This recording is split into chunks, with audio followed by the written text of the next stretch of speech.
नमस्कार विद्यार्थी मित्रांनो, मी ज्ञानदीप धोटे आपल्या सर्वांचं स्वागत करतो आमच्या SR जीनियस अकॅडमीमध्ये, जो की एक ऑनलाईन लर्निंग प्लॅटफॉर्म आहे। या प्लॅटफॉर्मवर आपण आज घेणार आहोत भिंगे आणि त्यांचे उपयोग। भिंग अर्थ हो की नाही, किंवा भिंग आणि त्याचे काय काय उपयोग असतो यावर आपण या अगोदर एक तासिका घेतली होती। त्या तासिकेमध्ये देखील आपण बरीच चर्चा केली। उर्वरित भाग आज घेणार आहोत।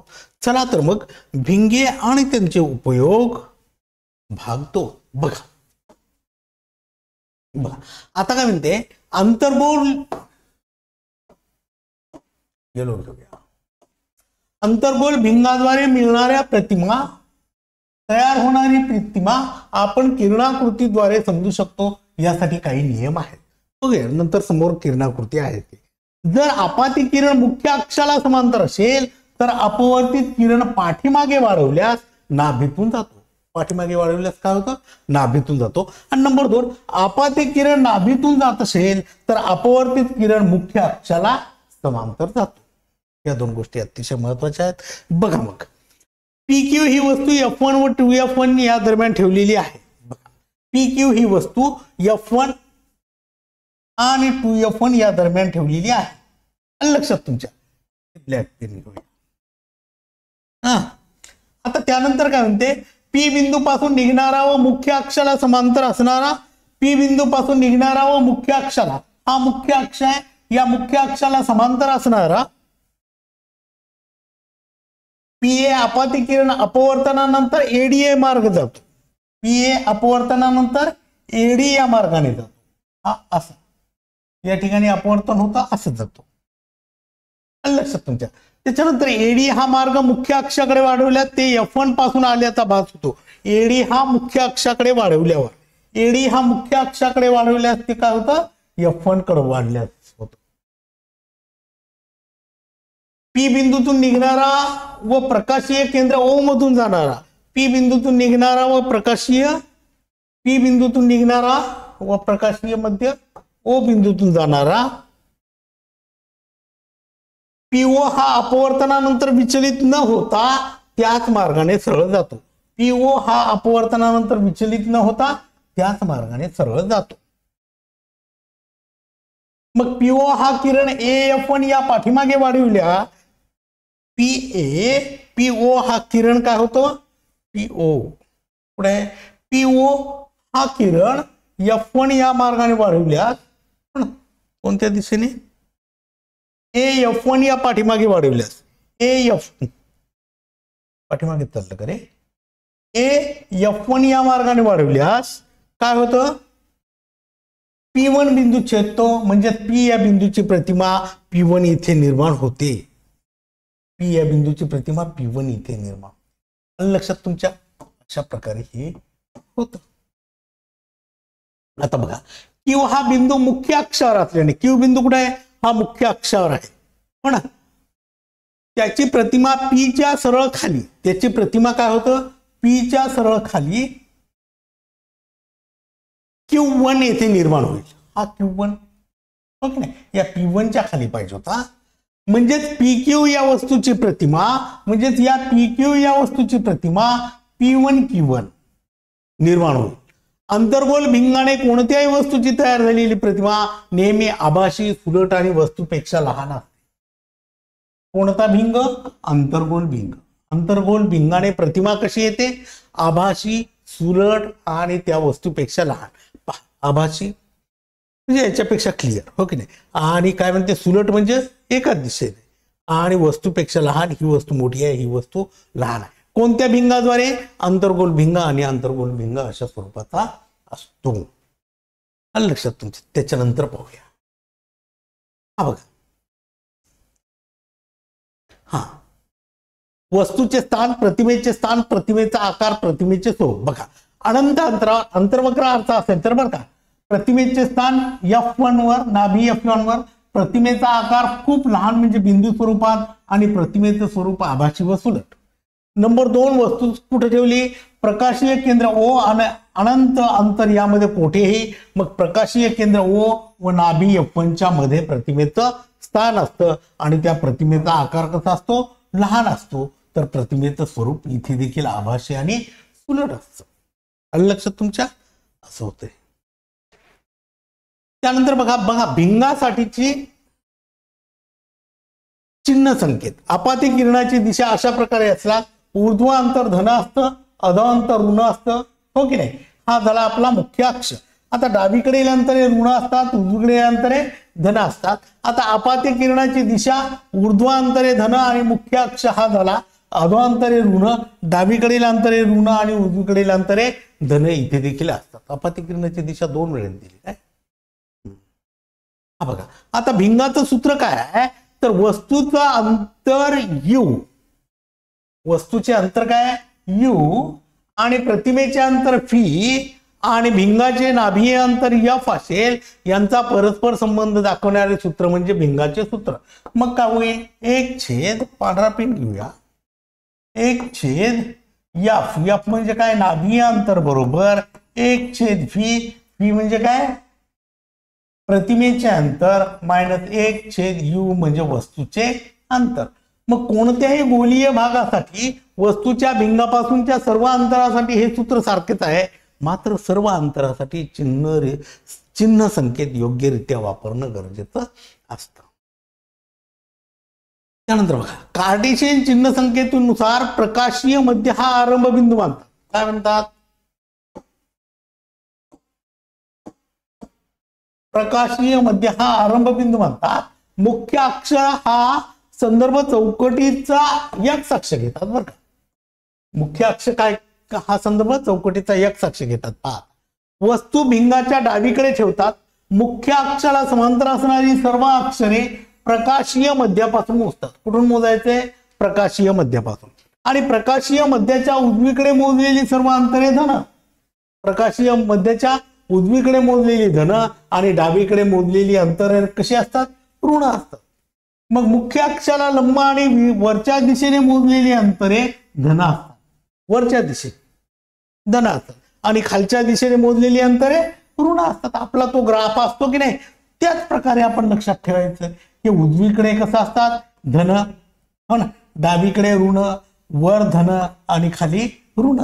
आपला अक्ष असतो की आलेख असतो की नाही, आलेख कागद, आणि त्याच्यावर आपण 10व्या वर्गामध्ये 9व्या वर्गामध्ये तशा प्रकारचं शिकलो, तशाच प्रकारचं. मग बहिर्गोल भिंगाचे नाभीय अंतर धन आणि आंतरगोल भिंगाचे नाभीय अंतर ऋण असतं, एवढं लक्षात ठेवा. बहिर्गोल भिंगाचे नाभीय अंतर धन आणि आंतरगोल भिंगाचे नाभीय अंतर ऋण असते. आता बघा, भिंगामुळे होणारे विशालन हे प्रतिमेच्या उंचीचे h1 h2 वस्तूच्या उंचीशी h1 असलेले गुणोत्तर होय. म्हणजे विशालन म्हणजे काय, तर प्रतिमेची उंची आणि वस्तूची उंची यांचं गुणोत्तर, दुसरं तिसरं काही नाही.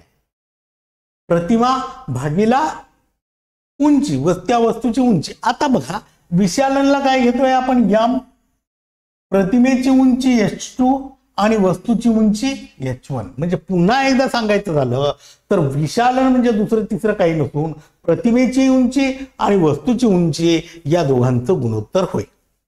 मग भिंगामुळे होणारे विशालन हे वस्तूचे अंतर u आणि प्रतिमेचे अंतर φ यांच्याशी देखील संबंधित आहे. म्हणजे विशालन बरोबर प्रतिमेचे अंतर आणि वस्तूचे अंतर यांचं गुणोत्तर होय. मग अंतराच्या बाबतीत m बरोबर v/u असं देखील आपल्याला येईल. हे झालं विशालन संदर्भात.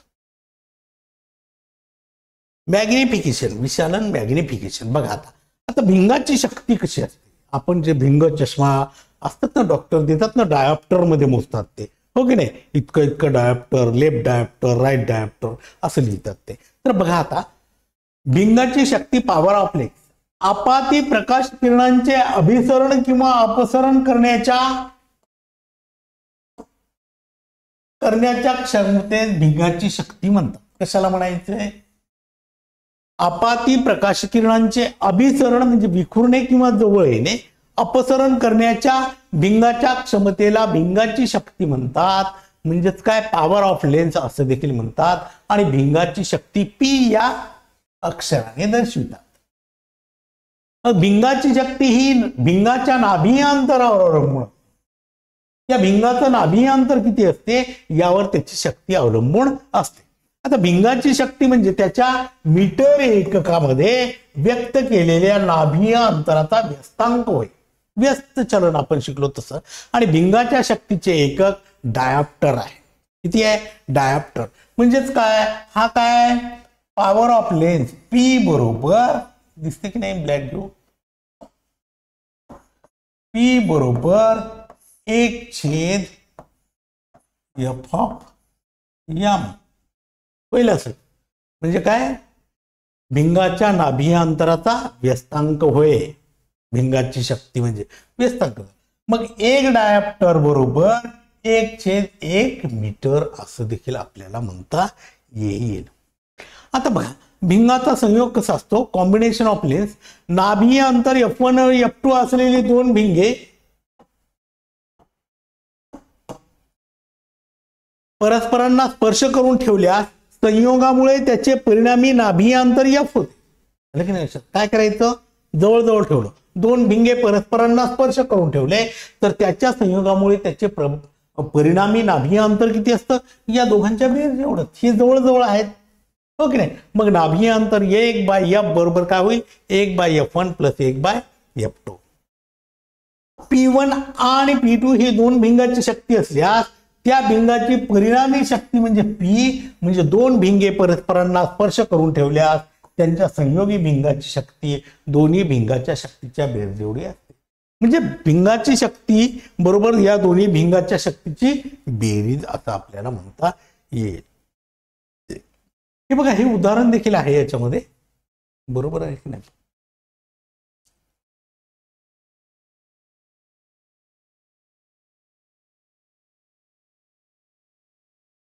एक वस्तू बहिर्गोल भिंगापासून 20 सेंटीमीटर अंतरावर मुख्य अक्षावर लांब ठेवली आहे. जर वस्तूची उंची 5 सेंटीमीटर व भिंगाचे नाभीय अंतर 10 सेंटीमीटर असल्यास प्रतिमेचे स्वरूप, स्थान व आकार तसेच वस्तूची प्रतिमा वस्तूपेक्षा किती पटीने मोठी दिसेल हे देखील काढायचे आपल्याला. आता बघा याच्या अगोदर काय करावं लागेल? आपल्याला F काढावं लागेल, F P काढावं लागेल ना. F बरोबर ते दिलं आपल्याला. आपलं काय सूत्र? 1/f बरोबर 1/u अधिक 1/p असं आहे की नाही? 1/v - u आहे ना.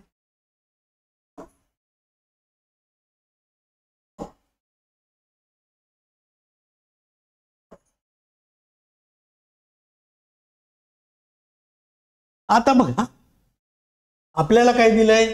1 F किती आहे? 10 बरोबर 1/v किती आहे? हा u किती आहे? 20. 1/v बरोबर वजा 1 किती? 20 असं होईल की नाही? 1 किती होईल? वजा 20.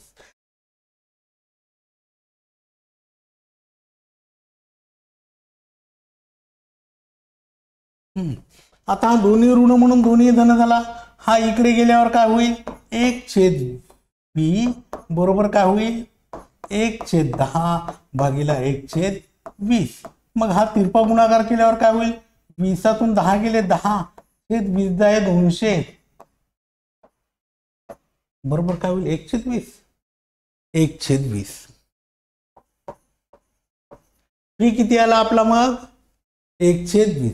मग प्रतिमेच्या अंतराचे धनचिन्ह असे दर्शते की प्रतिमा 20 सेंटीमीटर अंतरावर भिंगाच्या दुसऱ्या बाजूस तयार होते.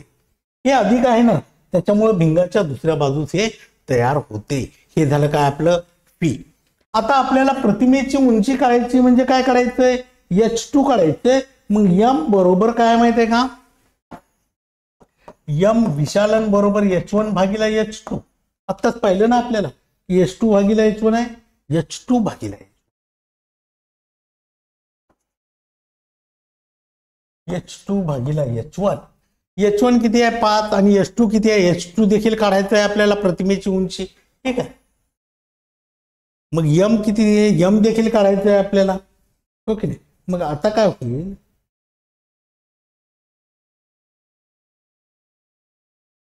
बरोबर काय? v/u असं देखील होईल. h/m बरोबर v/u अंतर आणि उंचीमध्ये देखील होईल. मग आता आपल्याला H2 काढताना H2 बरोबर पी गुणिला H1 बाय यू असं होईल की नाही, हा तिरपा गुणाकार पी गुणिला H1 बाय यू असं होईल. मग आता काय होईल, पी किती आहे आपला 20 हो ना, फी हा 20 आला ना, यू किती आहे आपला, यू हा -20 गुणिला H1 किती आहे H1 5 बरोबर किती आला, हा कटला म्हणजे -5 म्हणजे H2 किती आली आपली -5 आला. मग H2 -5 आला ओके नाही, मग m बरोबर काय होईल, u बाय v बरोबर -1. m बरोबर काय होईल, u बाय v बरोबर काय होईल, u किती आहे -20 आणि फी किती आहे 20 म्हणजे -1. m बरोबर किती -1 ठीक नाही, असं होईल. अशा प्रकारची विविध उदाहरणे आपल्याला विचारली जाऊ शकतात. मग काय होईल, प्रतिमेची उंची आणि विशालन यांचे ऋणचिन्ह असे दर्शते की प्रतिमा उलट आणि वास्तव आहे, आणि लक्षात, आणि ती मुख्य अक्षाच्या खाली तयार झाली असून तिची उंची वस्तू एवढीच आहे दिसतं, कारण ते चिन्ह कसं आहे ऋण असल्यामुळं. ठीक आहे, बघा आता मानवी डोळा आणि त्यातील भिंगाचे कार्य. हा मानवी डोळा आहे, लक्षात, हा मानवी डोळा आहे.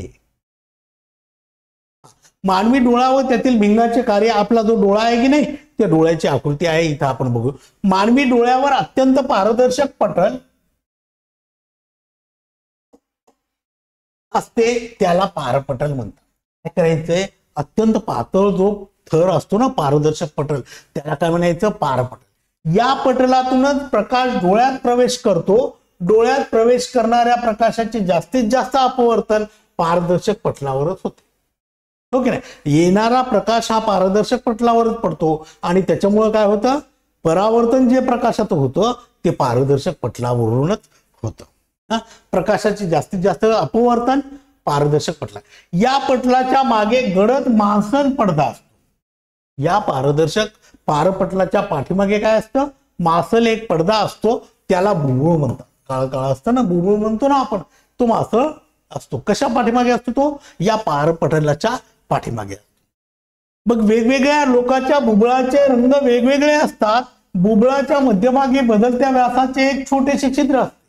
त्या बुबुळाच्या काळ्या काळ्या याच्यामध्ये एक छोटस छिद्र असल्यासारखं भासते ना आपल्याला, मग त्याला डोळ्याची काय म्हणायचे, बाहुली म्हणायचं. काय म्हणायचं, डोळ्याची बाहुली. मग डोळ्यात प्रवेश करणाऱ्या प्रकाशाचे प्रमाण नियंत्रित ठेवण्यासाठी डोळ्याची बाहुली उपयुक्त असते. डोळ्याच्या बाहुलीचा काय उपयोग आहे, प्रकाशाचे प्रमाण नियंत्रित ठेवणे. जर प्रकाश जास्त असेल तर बाहुलीचे आकुंचन होते. बाहुलीचं आकुंचन कसं कधी होते, प्रकाश जास्त असेल तर सहन होत नाही, आणि कमी प्रकाशात बाहुली कशी होते, रुंद होते. मग बुबुळाच्या पृष्ठभागावर पारदर्शक पटलाचा फुगवटा असतो. डोळ्याच्या बाहुलीच्या लगतच मागे पारदर्शक द्विबहिर्गोल स्फटिकमय भाग असतो, त्याला भिंग म्हणायचे. आणि हे स्फटिकमय भिंग त्याच्या नाभिय अंतराची सूक्ष्म अदलाबदल करते. या भिंगामुळे डोळ्याच्या आतील पडद्यावर वास्तव आणि उलट प्रतिमा तयार होते. म्हणून कशी प्रतिमा तयार होतात, वास्तव आणि उलट. बघा, डोळ्याचा पडदा दृष्टीपटल हे एक संवेदनशील पटल असते. यामध्ये प्रकाश संवेदनशील पेशी असतात. काय असतात, प्रकाश संवेदनशील पेशी असतात. म्हणून दृष्टीपटल हे कसं असतं, संवेदनशील असतं. पेशी प्रकाशित झाल्यावर उत्तेजित होऊन विद्युत संकेत निर्माण करतात. पेशी काय होतात,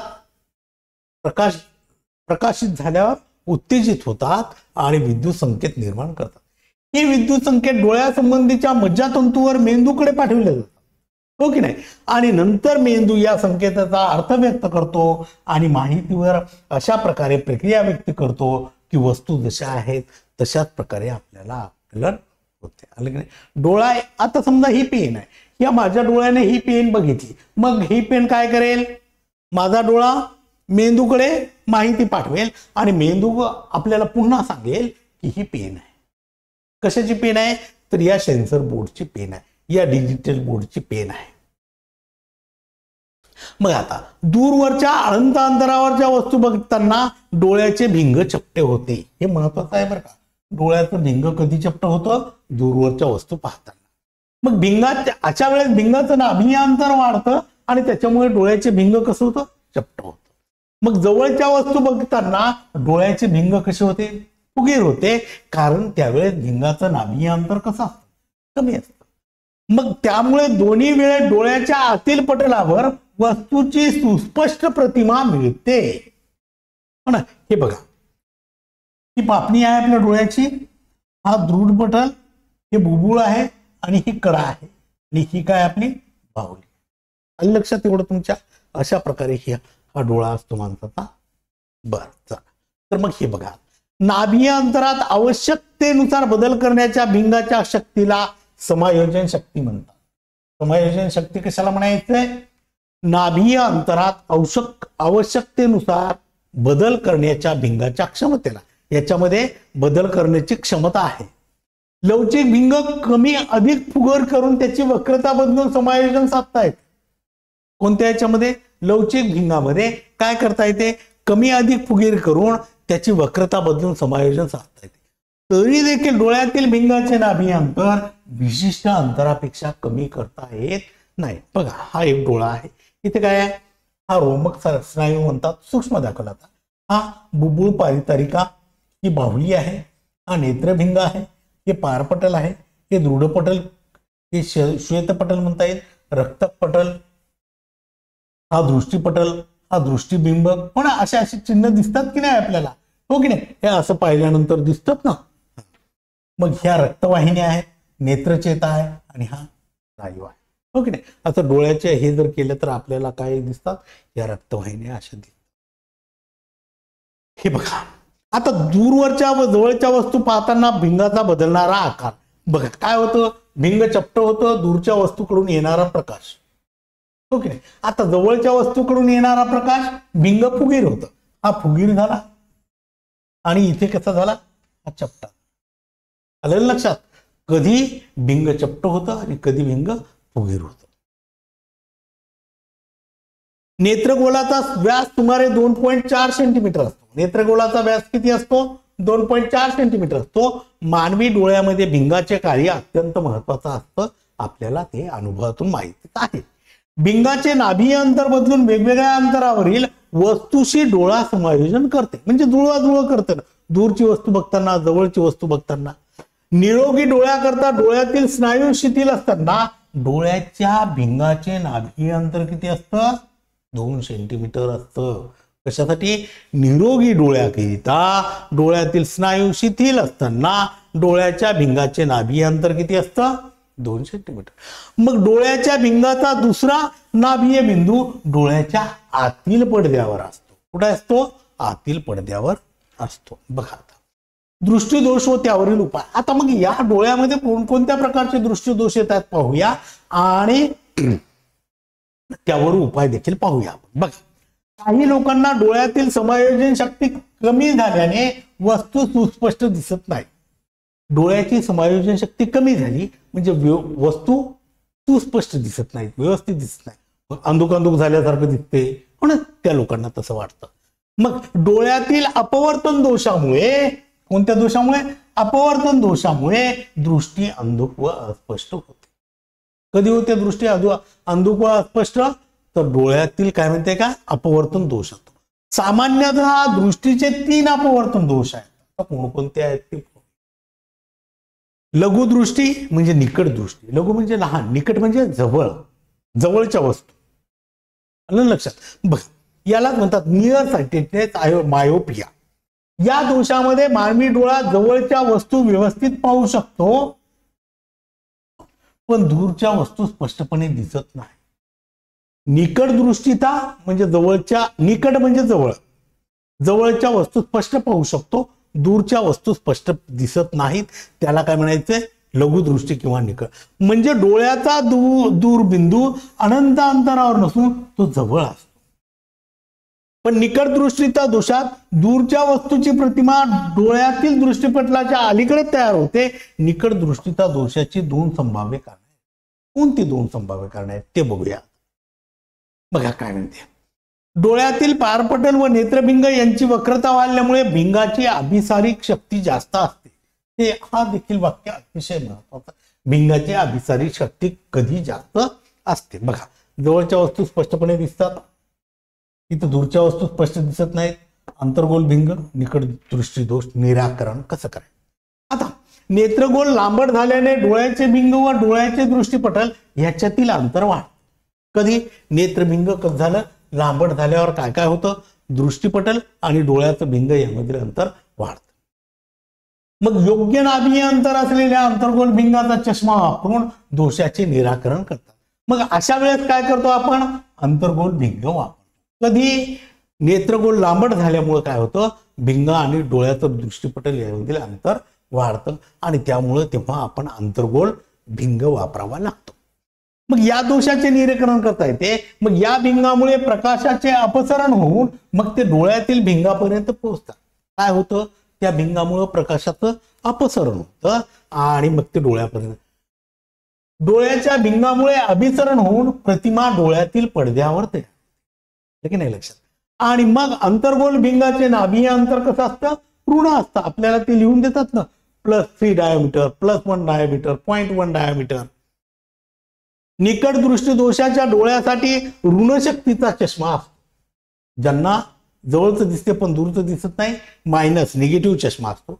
दोषाच्या प्रमाणानुसार वेगवेगळ्या डोळ्यासाठी अंतर्गोल भिंगाची शक्ती वेगवेगळा असतो. ते डायप्टर मध्ये लिहून देतात.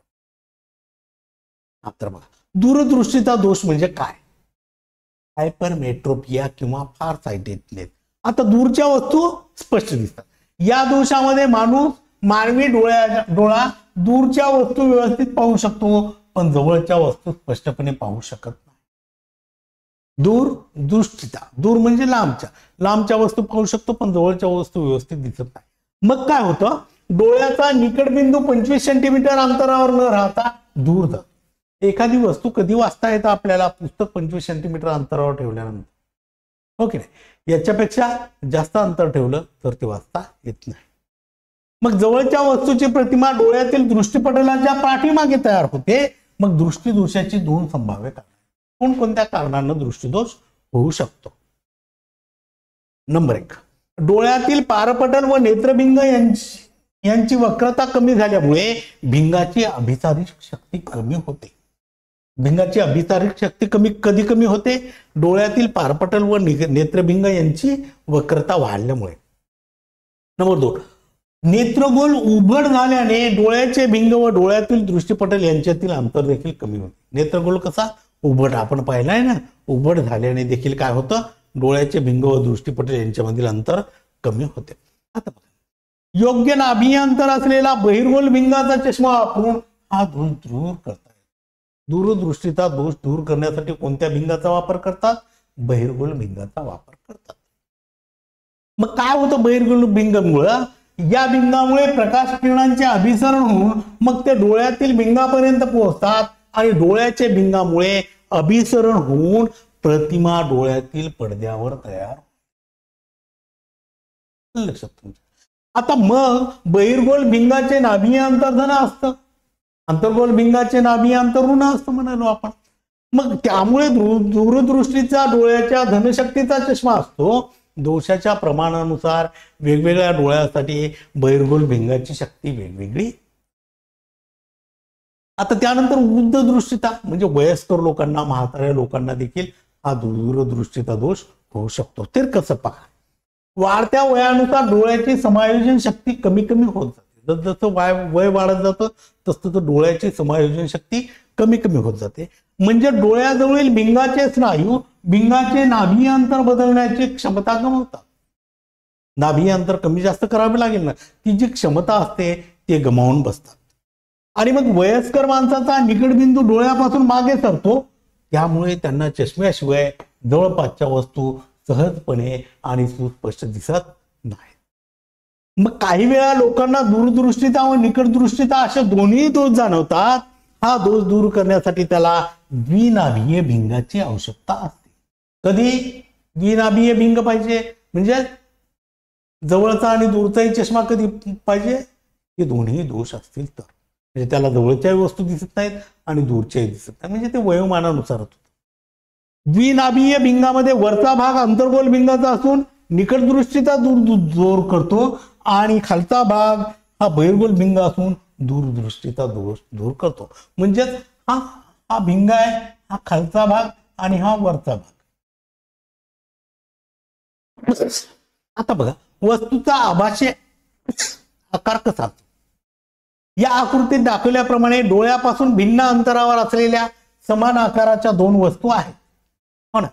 मग PQ व P1Q1 विचारात घ्या. PQ या वस्तूने डोळ्याशी धारण केलेला कोन अल्फा आहे. PQ चा काय अल्फा आहे,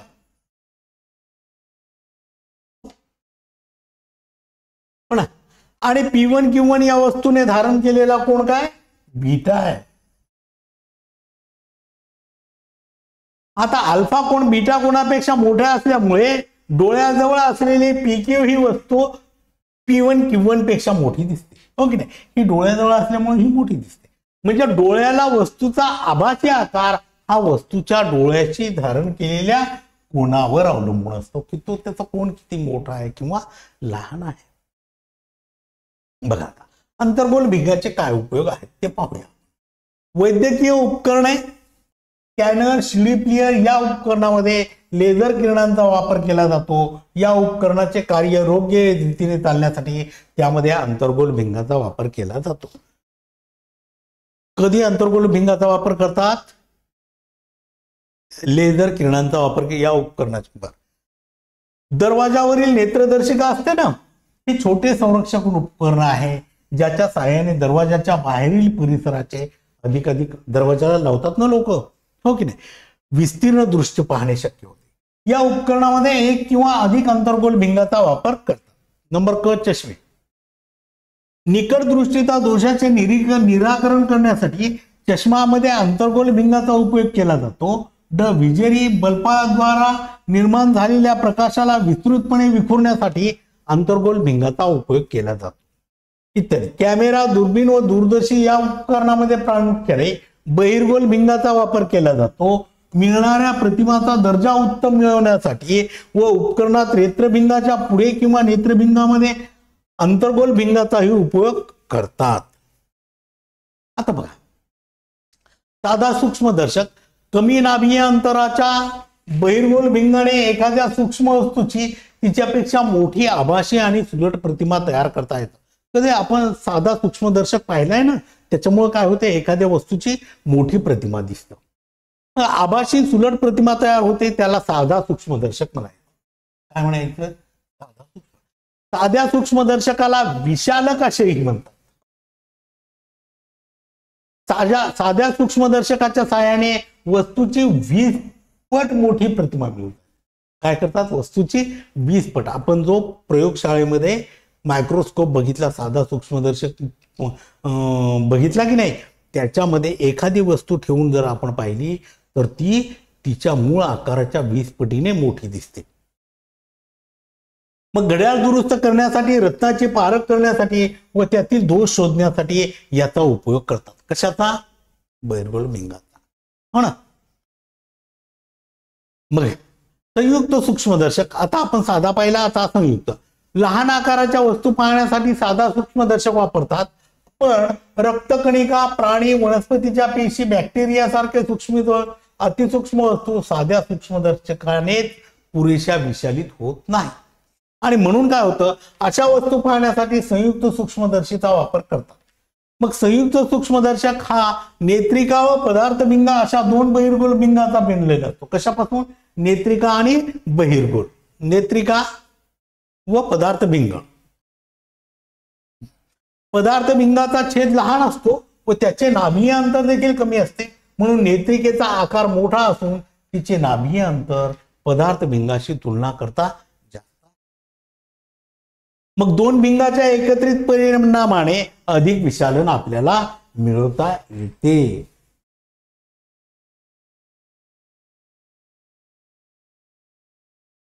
आता बघा, वस्तूच्या प्रतिमेचे विशालन 2 टप्प्यात होते. एक भिंगाने झालेली प्रतिमा आणि दुसरी भिंगासाठी वस्तू असते.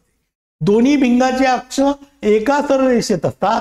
ही भिंगे एका धातूच्या नलिकेमध्ये अशा रीतीने बसवलेली असतात की त्याच्या मधील अंतर बदलता येतं, कमी जास्त करता येतं. आता दूरदर्शी किंवा दुर्बीण किंवा टेलिस्कोप म्हणतो ना, त्याबद्दल माहिती बघा. अति दूरवरची वस्तू स्पष्टपणे विशाली स्वरूपात त्याच्या बारकाव्यासह दूरदर्शी या प्रकाशीय उपकरणांचा उपयोग करतात. आलं की नाही? अति दूरवरची वस्तू पाहण्यासाठी. तारे, ग्रह यासारख्या खगोलीय वस्तू पाहण्यासाठी वापरल्या जाणाऱ्या दूरदर्शकात खगोलीय दूरदर्शक म्हणतात. खगोलीय दूरदर्शक कशाला म्हणतात? तारे, ग्रह यासारख्या खगोलीय वस्तू पाहण्यासाठी वापरल्या जाणाऱ्या दूरदर्शकाला खगोलीय दूरदर्शक म्हणतात. आता या दूरदर्शकाचे दोन प्रकार आहेत. अपवर्तनी दूरदर्शक, भिंगाचा वापर केला जातो, आणि दुसरा परावर्ती दूरदर्शक, आरसे व भिंग या दोन्हीचाही वापर केला जातो. हे दोन प्रकार आहेत. मग आता दोन्ही उपकरणामध्ये पदार्थ भिंगाने तयार केलेली प्रतिमा नेत्रिकेसाठी वस्तूचे कार्य करते आणि अंतिम प्रतिमा तयार होते. मग पदार्थ भिंग हे मोठ्या आकाराचे व जास्त नाभिकीय अंतर असणारे असते, जेणेकरून दूरच्या वस्तूकडे येणारा जास्तीत जास्त प्रकाश एकवटला जाईल. त्यानंतर या उलट नेत्रिका भिंगाचा आकार लहान असतो व नाभिकीय अंतर देखील कमी असते. हे दोन्ही भिंगे धातूच्या नलिकेमध्ये अशा रीतीने बसवली असतात की त्यांच्यामधील अंतर बदलता येते. हो की नाही? हे कशा प्रकारे अंतर बदलता येते. मग दोन्ही भिंगाचे अक्ष एका सरळ रेषेत असतात. हे बघा ना, हा एक भिंग आणि हा एक भिंग, ही नेत्रिका आणि हा भिंग, दोन्ही भिंगाचे अक्ष कसे असतात? एका सरळ. सामान्यपणे समान पदार्थ भिंग पण वेगवेगळ्या नाभिकीय अंतराच्या नेत्रिका वापरून दूरदर्शकाच्या साह्याने विभिन्न विचलन मिळवता येते. प्रकाशीय उपकरणे बहिर्गोल भिंगाचा वापर करून कॅमेरा, प्रोजेक्टर, वर्णपटदर्शक वगैरे विविध प्रकाशीय उपकरणामध्ये होतो. मग चष्मे, बहिर्गोल भिंगाचा उपयोग दूरदृष्टीचा दोष निराकरण्यासाठी वापरता येणाऱ्या चष्म्यामध्ये. बरं, आता काय म्हणते? दृष्टी सातत्य कसं असतं बघा. वस्तूची प्रतिमा नेत्रभिंगाद्वारे दृष्टीपटलावर तयार केली जाते. हो की नाही? काय होतं? जी प्रतिमा असते ती नेत्रभिंगाद्वारे दृष्टीपटलावर तयार केली जाते, म्हणून वस्तू आपणास दिसते. सर्वात प्रथम दृष्टीपटलावर येते.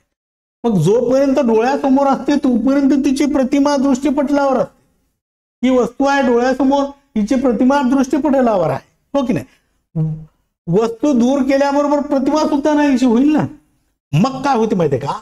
आपल्या डोळ्याच्या बाबतीत पण वस्तू दूर केल्यानंतर 1/16 सेकंदापर्यंत प्रतिमेचा दृष्टीपटलावर परिणाम तसा. आता ही मी पाहिली आणि काढून टाकली तर 1/16 सेकंद म्हणजे एका सेकंदाचा 16वा भाग इतका काळ या वस्तूची प्रतिमा माझ्या डोळ्यासमोर असते. माझ्या म्हणजे आपल्या सर्वांच्या. काही काळ दृष्टीपटलावर संवेदना टिकते. या परिणामाला दृष्टी सातत्य म्हणायचं. काय म्हणायचं? दृष्टी सातत्य. एखाद्या वस्तूची प्रतिमा ती आपल्या डोळ्यासमोरून काढून टाकल्यानंतर देखील 1/16 सेकंद एवढ्या अंतरावर एवढ्या वेळ ती आपल्या डोळ्यासमोर दिसते, तिला दृष्टी सातत्य म्हणतात. मग असे अनुभव देणारी उदाहरणे कोणकोणती आहेत ती शोधून काढा. आता रंगाची जाण कशी होती आपल्याला? हो की नाही? रंग, वेगवेगळ्या प्रकारचे रंग पहा. प्रकाशीय उपकरणे बहिर्गोल भिंगाचा उपयोग कॅमेरा, प्रोजेक्टर, वर्णपटदर्शक वगैरे विविध प्रकाशीय उपकरणामध्ये होतो. मानवी डोळ्यातील दृष्टीपटल अनेक प्रकाश संवेदनशील पेशीचे बनलेले असते, हे आपण अगोदर शिकलो. आता या पेशी कशा असतात? तर दंडाकार असतात आणि शंक्वाकार असतात. डोळ्यामध्ये ज्या पेशी असतात त्या कशा असतात? दंडाकार आणि शंक्वाकार. दंडाकार पेशी काय करतात माहिती आहे का? हे अतिशय महत्वाचं आहे. दंडाकार पेशी प्रकाशाच्या तीव्रतेला प्रतिसाद देतात. म्हणजे त्या प्रकाशाच्या तीव्रतेला प्रतिसाद देतात त्या कोणत्या? दंडाकार पेशी. आणि मेंदूत प्रकाशाच्या तेजस्वितेची किंवा अंधुकतेची माहिती देतात. आणि ह्या दंडाकार पेशी काय म्हणतात? प्रकाश पडल्याबरोबर तो ऍक्सेप्ट केल्यानंतर आपल्या मेंदूला माहिती पुरवतात की तो प्रकाश प्रखर आहे, कमी आहे की तेजस्वी आहे. मग तर शंक्वाकार पेशी प्रकाशाच्या रंगाला प्रतिसाद देतात आणि दृष्टीपटलावरील प्रतिमेच्या रंगाची माहिती मेंदूला कळतात. आता ही जी आहे शंक्वाकार पेशी, ही काय करते, रंग पाहते आणि तो रंग पाहिल्यानंतर आपल्या मेंदूला सांगते आणि आपला मेंदू मग उत्तर देतो. प्राप्त माहितीचे मेंदूद्वारे विश्लेषण केले जाते आणि आपल्या वस्तूचे वास्तव चित्र दिसते. मग दंडाकार पेशी अंधुक प्रकाशाला सुद्धा प्रतिसाद देतात बरं का. आणि शंक्वाकार पेशींना अंधुक प्रकाशात संवेदना नसतात. शंक्वाकार पेशींना अंधुक प्रकाशात संवेदना नसतात. मग या पेशी फक्त तेजस्वी प्रकाशातच प्रतिसाद देतात. कोणत्या? शंक्वाकार पेशी फक्त तेजस्वी प्रकाशातच प्रतिसाद देतात. यामुळे रंगाची संवेदना आणि जाण फक्त तेजस्वी प्रकाशातच होते. मग शंक्वाकार पेशींना तांबड्या, हिरव्या, निळ्या रंगाच्या वेगवेगळ्या संवेदना असतात. कोणत्या? शंक्वाकार पेशींना. जेव्हा तांबडा रंग डोळ्यावर पडतो तेव्हा तांबड्या रंगाला प्रतिसाद देणाऱ्या पेशींना इतर पेशींच्या मानेने जास्त उद्दीप्त करतो. मग त्यामुळे तांबड्या रंगाची जाण होते. काही व्यक्तीमध्ये विशिष्ट रंगांना प्रतिसाद देणाऱ्या शंक्वाकार पेशीचा अभाव असतो. काही लोकांना कलर ओळखू येत नाहीत कमी अधिक प्रमाणात. अशा व्यक्ती ते रंग ओळखू शकत नाही किंवा निरनिराळ्या रंगात भेद करू शकत नाही. या व्यक्तींना रंगांधक किंवा कलर ब्लाइंडनेस म्हणतात. रंगभेद न जाणण्याचा अपवाद वगळता त्यांची दृष्टी कशी असते? सामान्य असते. लक्षात तुमच्या हे होतं आपलं भिंग आणि त्यांचे उपयोग हे प्रकरण. माझ्या मते हे तुम्हाला समजलं असेल. काळजीपूर्वक वाचा. कशाचं काय आहे, कशाचा उपयोग काय आहे, नाभिय अंतर कसं असतं, हो की नाही, ह्या सर्वच गोष्टी काळजीपूर्वक ऐका. 1, 2, 3 वेळेस पहा, ऐका, म्हणजे तुमच्या लक्षात राहील. धन्यवाद. भेटूया उद्याच्या दशकेत या पुढील प्रकरणावर चर्चा करण्यासाठी. Till then good bye.